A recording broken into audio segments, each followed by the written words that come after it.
Nous sommes ici dans un café à Sarreguemines, c'est le café de Paris à Sarreguemines. Et nous sommes en pleine action de notre campagne électorale. Marie-Laure Rédin, Brigitte Blanc, candidate insoumise sur la 5e de Moselle. Moi, je voulais poser une question par rapport au petit dépliant de l'avenir en commun pour l'énergie renouvelable et qui correspond bien en fait à notre 5e circonscription. En fait, on a pu constater que l'usine Ambrégy à gaz pour l'énergie a avorté. On s'est rendu compte tous, je crois que les éoliennes ont été très bien acceptées finalement. Donc j'ai l'impression qu'il y a une conscience générale au niveau de l'énergie renouvelable. La seule chose que je me pose comme question, c'est par rapport à l'arrêt du nucléaire. Est-ce qu'on arrivera à faire prendre conscience à tous nos citoyens de cette 5e circonscription, de se rendre compte que Cattenom c'est très proche, Fessenheim c'est très proche, qu'il faudrait vraiment qu'ils se mobilisent pour réussir à faire arrêter ces centrales qui en plus sont au bout du rouleau. Notre projet effectivement propose une énergie à 100% renouvelable, effectivement, mise en place de l'éolien, mais pas que.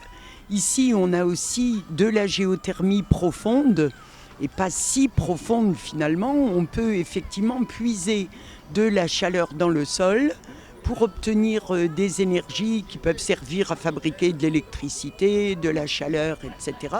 C'est une énergie complètement propre puisqu'on envoie de l'eau qui se réchauffe et qui remonte une fois chauffée.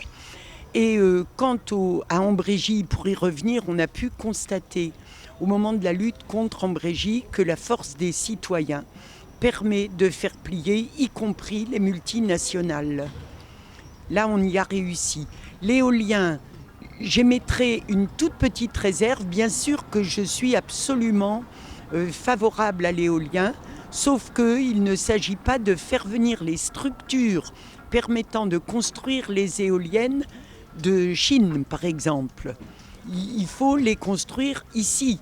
Alors, moi, ce que je voulais savoir, c'est sur le dépliant pour une agriculture écologique et paysanne, il est noté que privilégier les circuits de proximité et plafonner les marges de la grande distribution pour garantir des prix rémunérateurs aux producteurs.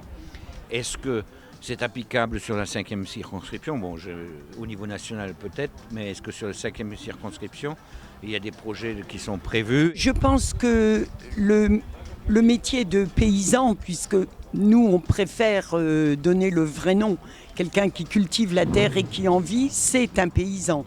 Donc nous on préfère effectivement privilégier l'agriculture paysanne.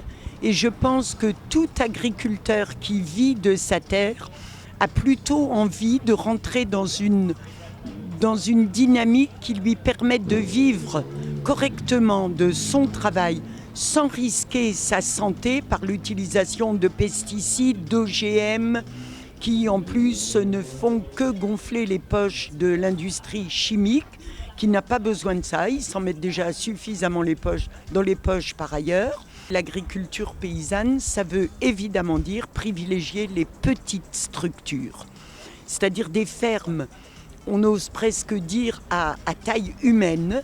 Donc, évidemment que nous refusons les fermes-usines où les animaux sont terriblement maltraités.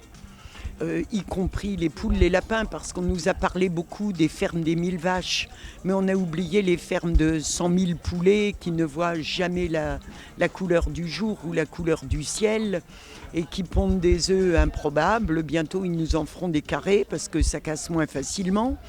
Se reconcentrer sur, y compris de l'agriculture de proximité, pour éviter également les déplacements complètement aberrants et extravagants. On s'attache au bien-être de la personne humaine à travers le paysan, le consommateur. On s'attache aussi à la santé des consommateurs. Par exemple, on a une idée d'obliger les communes à fournir de l'alimentation 100% bio dans les cantines des écoles.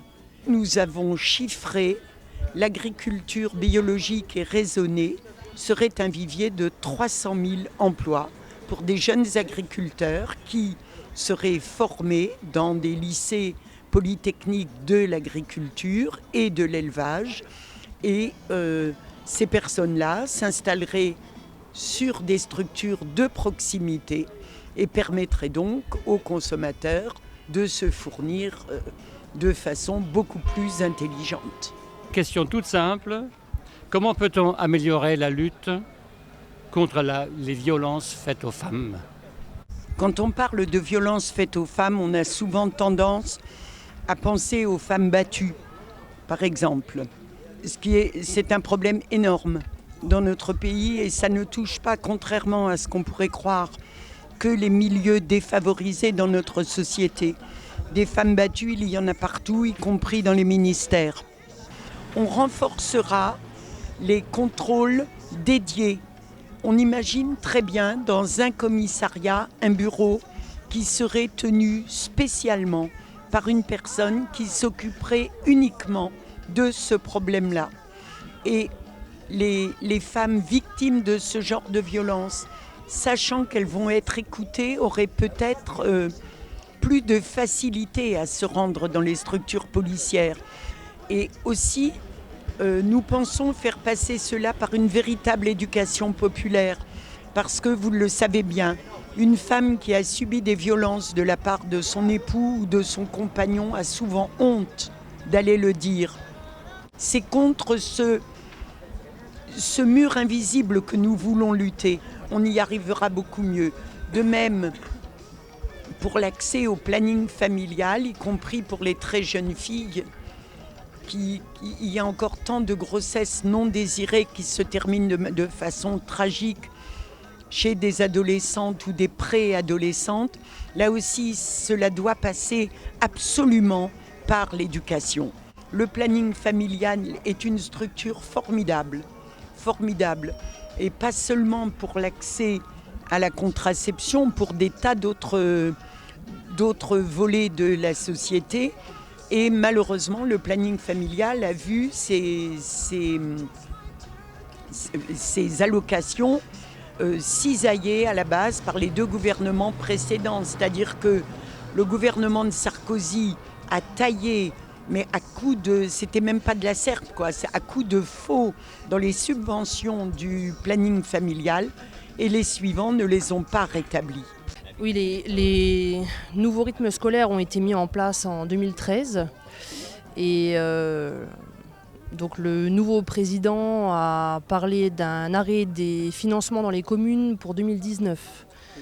Donc d'ici là, on aimerait savoir en fait ce que deviendraient les nouveaux rythmes scolaires mis en place les après-midi après ce temps scolaire.